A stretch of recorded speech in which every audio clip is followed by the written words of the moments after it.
सबसे इम्पोर्टेंट चीज है हवा। बोलने के लिए इम्पोर्टेंट चीज है ध्वनि। यदि हम बात करनी है हमें तो हमें चाहिए ध्वनि, और ध्वनि के लिए हवा। हवा को हम कैसे लेते हैं? सांस के माध्यम से हवा लिए अपने अंदर, हवा जो कि हमारे फेफड़ों में रुकती है या पेट में रुकती है, फिर वो वापस आकर के ये वोकल कार्ड है जिसे हम कंठ बोलते हैं, यहाँ से जब वो टकराता है तो वो ध्वनि में बदल जाता है। जब वो वोकल कार्ड से टकराकर पुनः बाहर निकलता है तो वो ध्वनि में बदल जाता है, और फिर ध्वनि को हम आकार देते हैं, मतलब उसको शेप देते हैं, आकार। जैसे बांसुरी में हम जब फूंकते हैं तो एक ध्वनि सुनाई देती है, फिर वो जो छिद्र होते हैं उनको किसी को दबाते हैं, किसी को छोड़ते हैं, उससे उसको आकार देते हैं, जिससे वो सारे गामा निकलना शुरू होता है, लिरिक्स निकलना शुरू होता है। उसी तरह हमारे पास भी जैसे बांसुरी में वो क्षेत्र होते हैं, उसी तरह हमारे भी आर्गन्स हैं जो ध्वनि को आकार देते हैं। कौन कौन से? होंठ, जिह्वा, तालुका, दंत, नासिका, मस्तिष्क।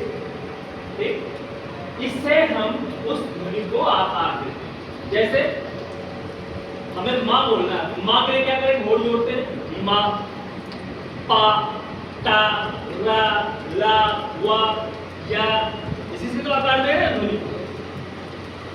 इन्हीं आर्गन से, जो हमारे आर्गन से इनको हम बोलते हैं, हमारे शरीर के अंग के आर्गन से, इन आर्गन से हम उस ध्वनि को आकार देते हैं।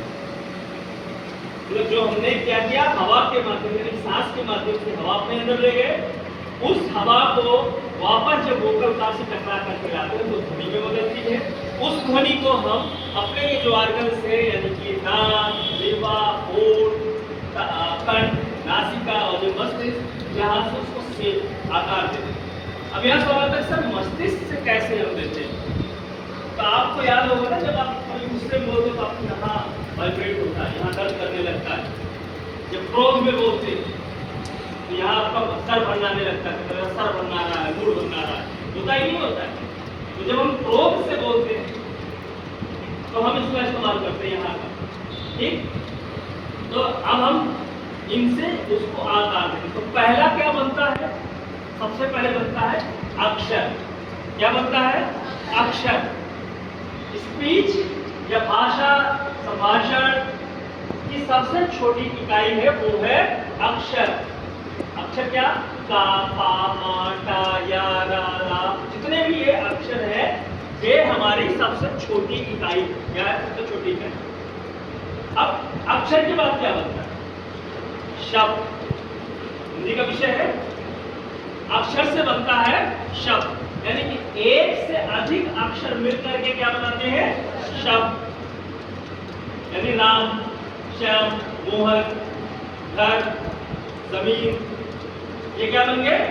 शब्द। और शब्द के आगे क्या बनता है? वाक्य। वाक्य में क्या है? एक से अधिक शब्द मिल करके वाक्य बनाते हैं। एक से अधिक शब्द मिल जाएंगे तो बनता है वाक्य। जैसे राम घर जाता है, एक से अधिक शब्द है, बन गया वाक्य। वाक्य के बाद क्या बनता है? पैराग्राफ। वाक्य के बाद बनता है पैराग्राफ। एक से अधिक वाक्य मिल करके एक पैराग्राफ बनाता है। जैसे राम पढ़ने के लिए घर जाता है, वो राम पढ़ने के लिए स्कूल जाता है। स्कूल जाने से पहले वो सुबह उठता है, मंजन करता है, नहाता है, अपनी ड्रेस पहनता है, टिफिन लगाता है और फिर स्कूल में चल देता है। स्कूल में जाकर के अपने कक्षा में जाता है, वहां उसको टीचर पढ़ाते हैं। ये पैराग्राफ है। अब एक से अधिक पैराग्राफ मिलकर के बनते थे स्पीच या भाषण, स्पीच। अब आते हैं स्पीच की क्वालिटी क्या होती है। हर चीज की क्वालिटी होती है, कपड़े की क्वालिटी होती है, इंसान की क्वालिटी होती है, खाने की क्वालिटी होती है, उसी तरह स्पीच की भी क्वालिटी होती है। अच्छे स्पीच के कुछ लक्षण होते हैं, जैसे अच्छे इंसान के लक्षण होते हैं, अच्छे खाने के लक्षण होते हैं, अच्छे कपड़ों के लक्षण होते हैं, उसी तरह अच्छी स्पीच के भी लक्षण होते हैं। पहला, क्लियरिटी। आपकी स्पीच क्लियर सुनाई देनी चाहिए। ठीक, अगर आपकी स्पीच क्लियर नहीं सुनाई देगी तो सामने वाला समझेगा नहीं। तो आपकी स्पीच अच्छी है खराब, उसको कोई लेना देना नहीं, तो समझ में नहीं आया। तो पहला क्या है? क्लियरिटी। अब क्लियरिटी दो तरह की होती है।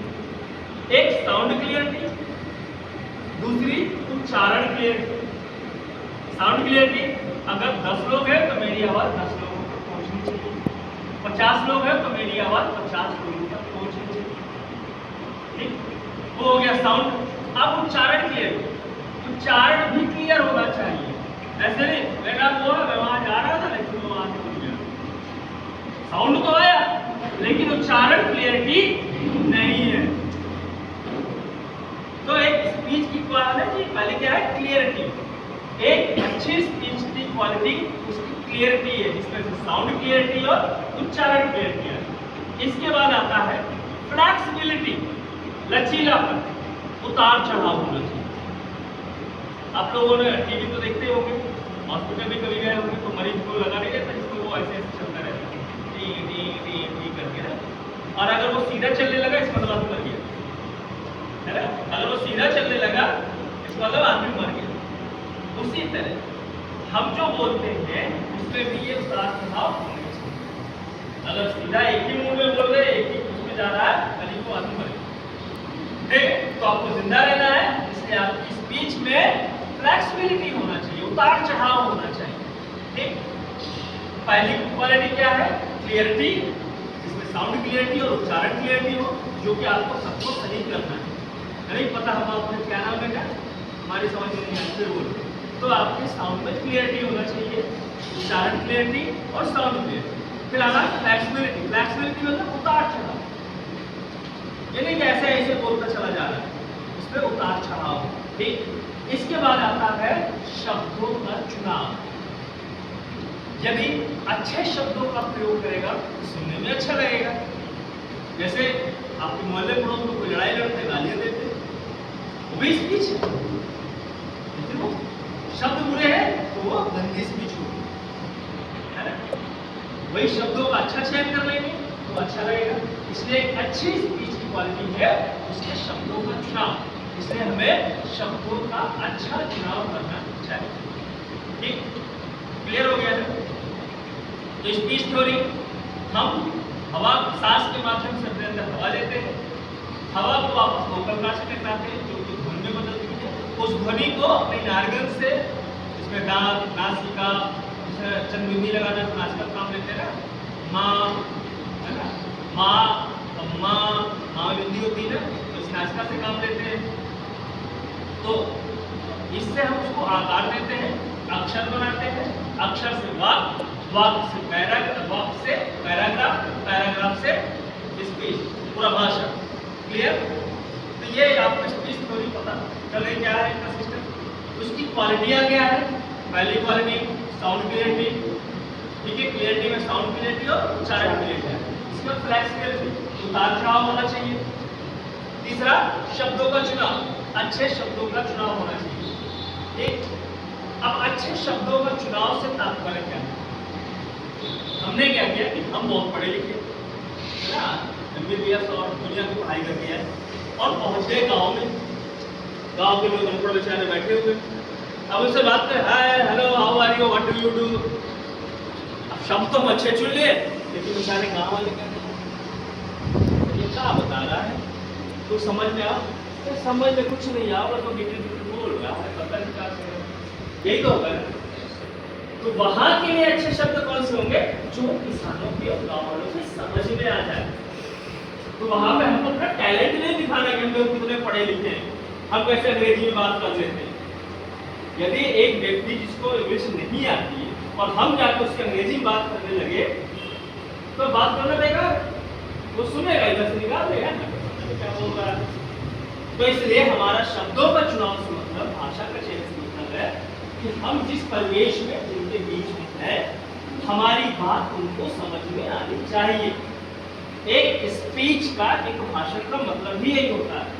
यदि मैं आपसे अपनी बात बता रहा हूँ, मैं बोल रहा हूँ, अगर मेरी बात आपके समझ में ना आए तो मेरा आधा घंटा एक घंटा चिल्लाना भौंकना सब बेकार है।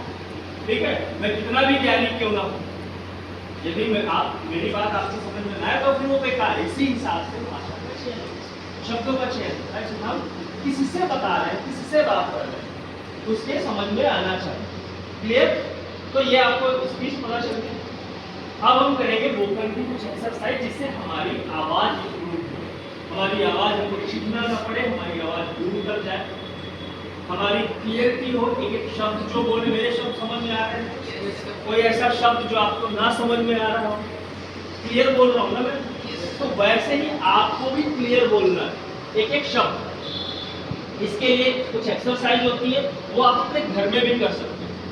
और जब अभी जब कराए तो आपको लगा ये तो होता है, ये तो पता है, लेकिन ये नहीं पता कि ये दवा किस मर्ज की। दवा तो पता है लेकिन वो मर्ज नहीं पता किस मर्ज में इस्तेमाल किया, ठीक है। तो कुछ दवाइयाँ होती जो कई में काम आ जाती है। तो सबसे पहले हम क्या करेंगे, ओम का उच्चारण। सारे लोग ओम करते हैं, ठीक है, योगा में तो इम्पोर्टेंट है ही। ओम करने के क्या, आप अपनी स्ट्राइड्स बिल्कुल सीधा करना है, ठीक, सीधा करना है और ओम का उच्चारण अंदर सांस भरना है और बिल्कुल धीरे धीरे एक सांस में जितना लंबा खींचेगा उतनी अच्छी आएगी। तो क्या होगा,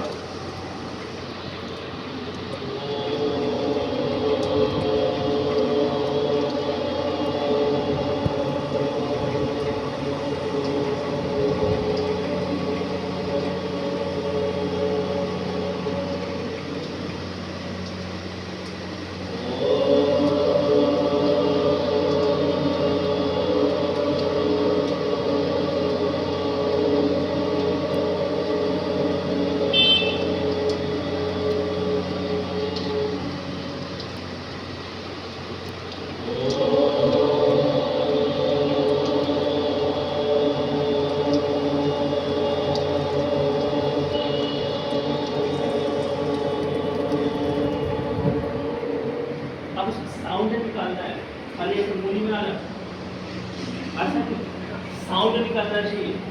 अगर साउंड नहीं निकलेगा ना तो उसका फायदा नहीं होगा। फिर दूसरा, आपको अपने यहाँ पे हाथ रखना, वाइब्रेट हो रहा है कि नहीं हो रहा है। यदि यहाँ वाइब्रेट नहीं हो रहा है तो मतलब कुछ गड़बड़ है, ठीक है, कहीं कुछ तो गड़बड़ है, ठीक, उसको ध्यान देना। तो जैसे